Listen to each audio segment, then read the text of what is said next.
You, John Fitzgerald Kennedy, do solemnly swear. I, John Fitzgerald Kennedy, do solemnly swear. That you will faithfully execute the office of President of the United States. That I will faithfully execute the office of President of the United States. And will, to the best of your ability. And will, to the best of my ability. Preserve, protect, and defend the Constitution of the United States. Preserve, protect, and defend the Constitution of the United States. So help you God. So help me God.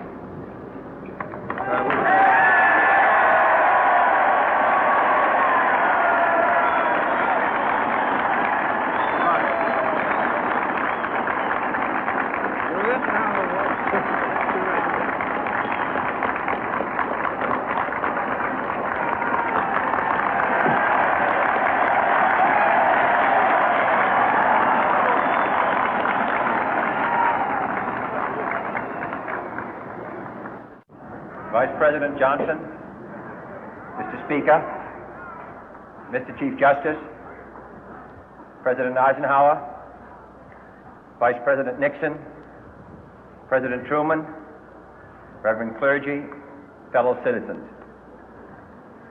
We observe today not a victory of party, but a celebration of freedom, symbolizing an end as well as a beginning, signifying renewal as well as change. For I have sworn before you and Almighty God the same solemn oath our forebears prescribed nearly a century and 3/4 ago.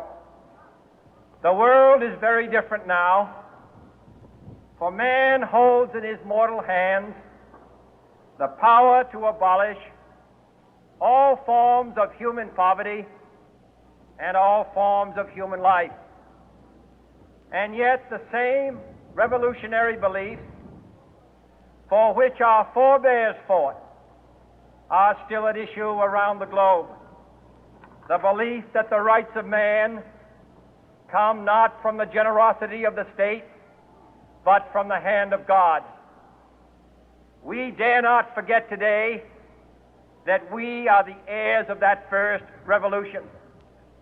Let the word go forth from this time and place to friend and foe alike that the torch has been passed to a new generation of Americans born in this century, tempered by war, disciplined by a hard and bitter peace, proud of our ancient heritage, and unwilling to witness or permit the slow undoing of those human rights to which this nation has always been committed and to which we are committed today at home and around the world.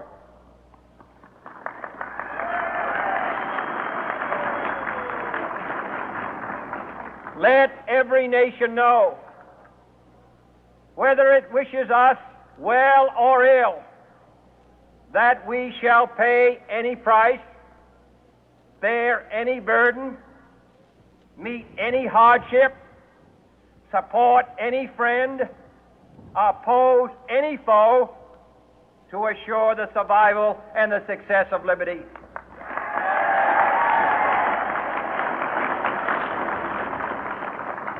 This much we pledge and more. To those old allies whose cultural and spiritual origins we share, we pledge the loyalty of faithful friends. United, there is little we cannot do in a host of cooperative ventures.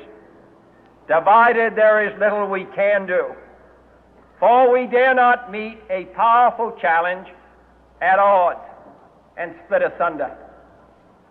To those new states whom we welcome to the ranks of the free, we pledge our word that one form of colonial control shall not have passed away, merely to be replaced by a far more iron tyranny.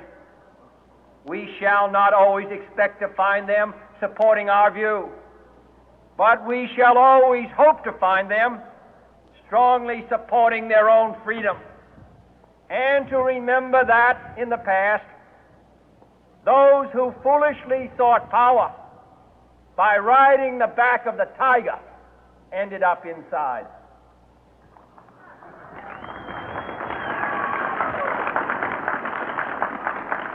To those people in the huts and villages of half the globe struggling to break the bonds of mass misery, we pledge our best efforts to help them help themselves for whatever period is required, not because the communists may be doing it, not because we seek their votes, but because it is right. If a free society cannot help the many who are poor, it cannot save the few who are rich.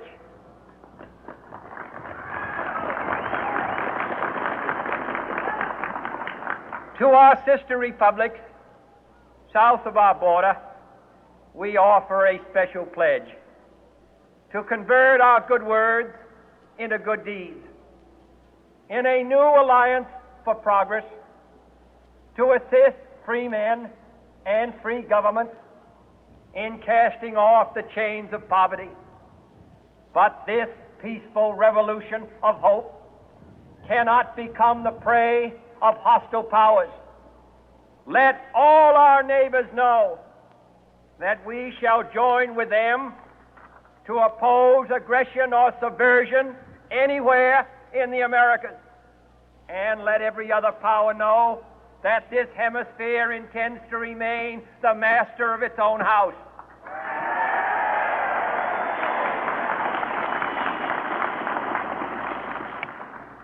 To that World Assembly of Sovereign States, the United Nations, our last best hope, in an age where the instruments of war have far outpaced the instruments of peace, we renew our pledge of support to prevent it from becoming merely a forum for invective, to strengthen its shield of the new and the weak, and to enlarge the area in which its writ may run.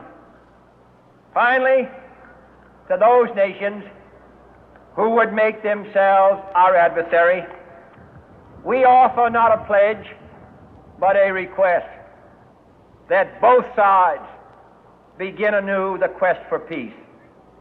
Before the dark powers of destruction, unleashed by science, engulf all humanity in planned or accidental self-destruction, we dare not tempt them with weakness, for only when our arms are sufficient beyond doubt can we be certain beyond doubt that they will never be employed. But neither can two great and powerful groups of nations take comfort from our present course, both sides overburdened by the cost of modern weapons, both rightly alarmed by the steady spread of the deadly atom, yet both racing to alter that uncertain balance of terror that stays the hand of mankind's final war. So let us begin anew, remembering on both sides that civility is not a sign of weakness, and sincerity is always subject to proof. Let us never negotiate out of fear, but let us never fear to negotiate.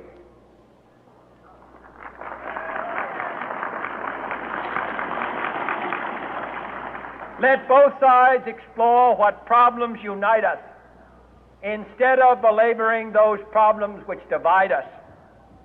Let both sides, for the first time, formulate serious and precise proposals for the inspection and control of arms, and bring the absolute power to destroy other nations under the absolute control of all nations.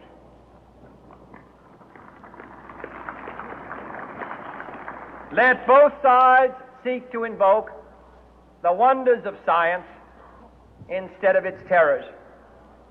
Together, let us explore the stars, conquer the deserts, eradicate disease, tap the ocean depth, and encourage the arts and commerce. Let both sides unite to heed in all corners of the earth the command of Isaiah to undo the heavy burden and let the oppressed go free. And